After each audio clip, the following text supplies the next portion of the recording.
immigration and economic growth must be central concerns to anyone who wants to see a strong and united West, because Europe and those countries have to do their thing. They have to get out of the culture that they've created over the last 10 years. It's horrible what they're doing to themselves. They're destroying themselves. It's beautiful, beautiful places. We want strong allies, not seriously weakened ones. We want Europe to be strong. Ultimately, these are matters of national security, and perhaps no current issue makes the situation more clear than what's currently going on with Greenland. Would you like me to say a few words of Greenland? I was going to leave it out of the speech, but I think I would have been reviewed very negatively.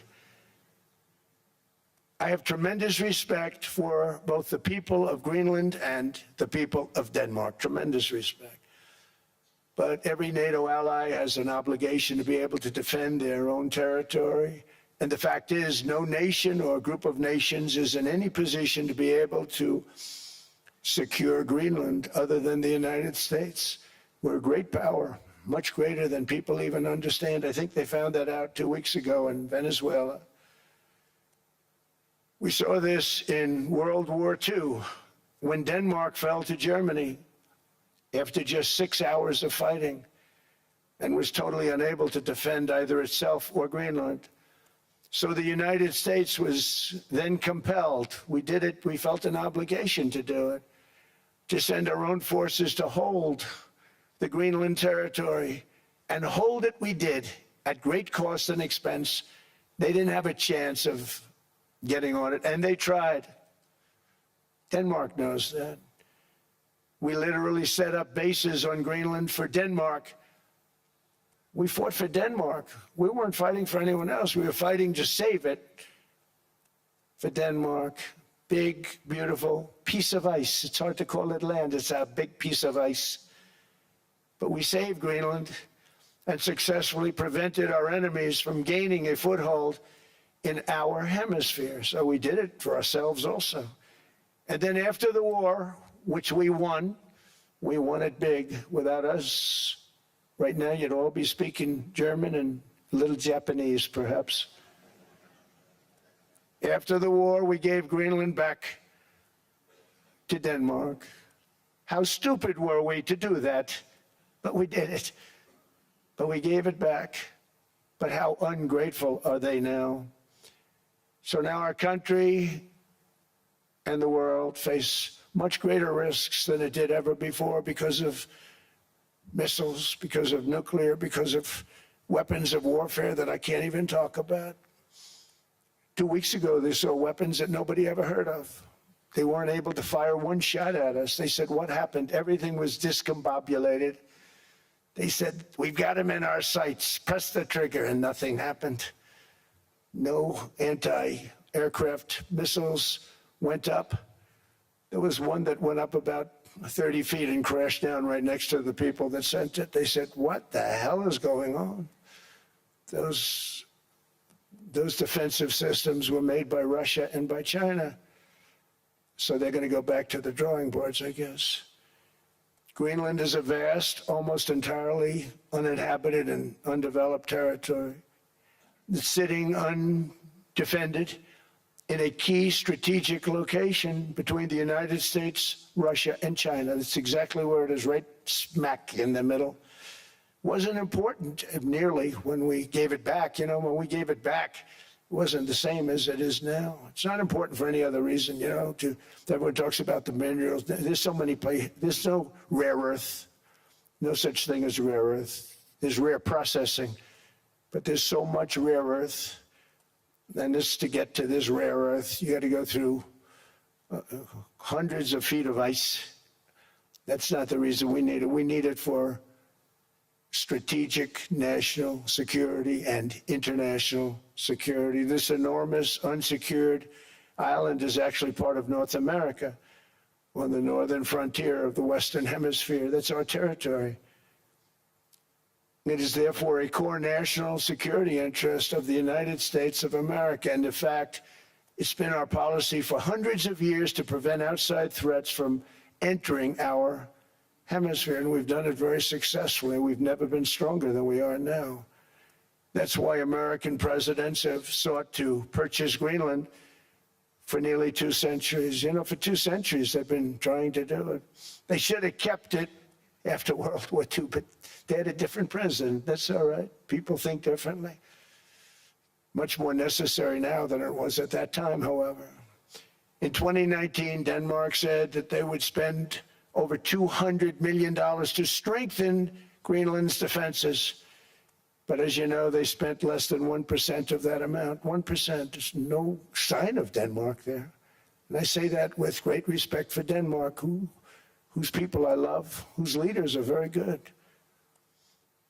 It's the United States alone that can protect this giant mass of land, this giant piece of ice, develop it and improve it and make it so that it's good for Europe and safe for Europe and good for us. And that's the reason I'm seeking immediate negotiations to once again discuss the acquisition of Greenland by the United States, just as we have acquired many other territories throughout our history, as many of the European nations have. They've acquired, there's nothing wrong with it. Many of them, some went in reverse, actually, if you look. Some had great, vast wealth, great, vast lands all over the world. They went in reverse. They're stuck back where they started. That happens too. But some grow. But this would not be a threat to NATO. This would greatly enhance the security of the entire alliance, the NATO alliance. The United States is treated very unfairly by NATO. I want to tell you that. And when you think about it, nobody can dispute it.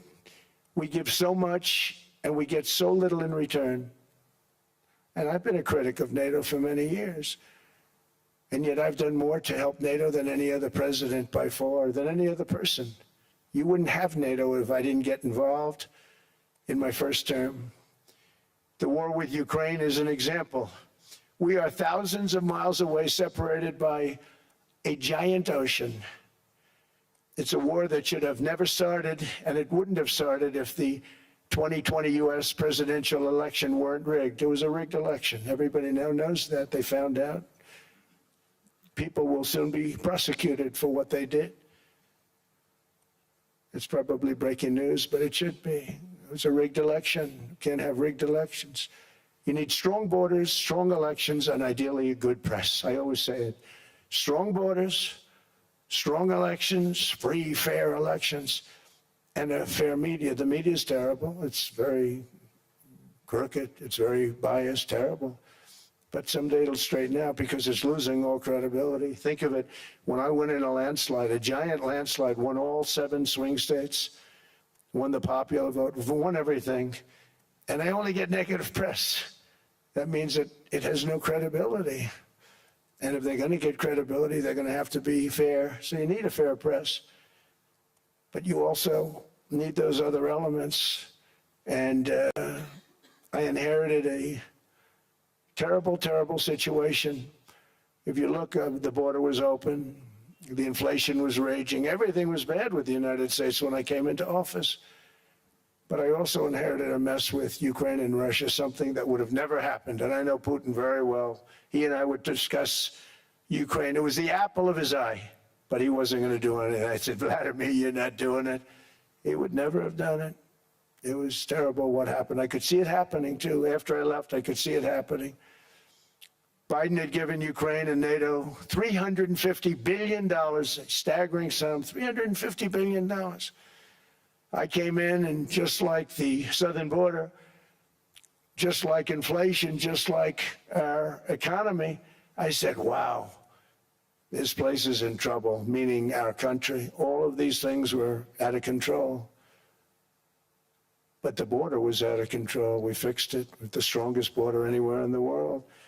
And I've now been working on this war for 1 year, during which time I settled 8 other wars. India, Pakistan, I settled other wars that were, Vladimir Putin called me, Armenia, Azerbaijan. He said, I can't believe you settled that one. They were going on for 35 years. I settled it in 1 day. And President Putin called me. He said, you know, I can't believe I've worked on that war for 10 years trying to settle it. I couldn't do it. I said, do me a favor, focus on settling your war. Don't worry about that one. What does the United States get out of all of this work, all of this money, other than death, destruction, and massive amounts of cash going to people who don't appreciate what we do? They don't appreciate what we do. I'm talking about NATO, I'm talking about Europe. They have to work on Ukraine. We don't. The United States is very far away. We have a big, beautiful ocean separating us. We have nothing to do with it. Until I came along, NATO was only supposed to pay 2% of GDP, but they weren't paying. Most of the countries weren't paying anything. The United States was paying for virtually 100% of NATO. And I got that stopped. I said, that's not fair. But then more importantly, I got NATO to pay 5%, and now they were paying, and now they are paying. So something nobody said was possible. They said, we will never go up higher than 2%. But they went to 5%, and now they're paying the 5. They didn't pay the 2, and now they're paying the 5. And they're stronger for it, and they have an excellent, by the way, Secretary General, who's possibly in the room. Mark, are you here? Yes, he's here. Hello, Mark. We never asked for anything, and we never got anything. We probably won't get anything unless I decide to use excessive strength and force where we would be, frankly, unstoppable. But I won't do that. Okay? Now everyone's saying, oh, good. That's probably the biggest statement I made, because people thought I would use force. I don't have to use force. I don't want to use force. I won't use force. All the United States is asking for is a place called Greenland, where we already had it as a trustee, but respectfully returned it back to Denmark not long ago after we defeated the Germans, the Japanese, the Italians, and others in World War II. We gave it back to them. We were a powerful force then, but we are a much more powerful force now.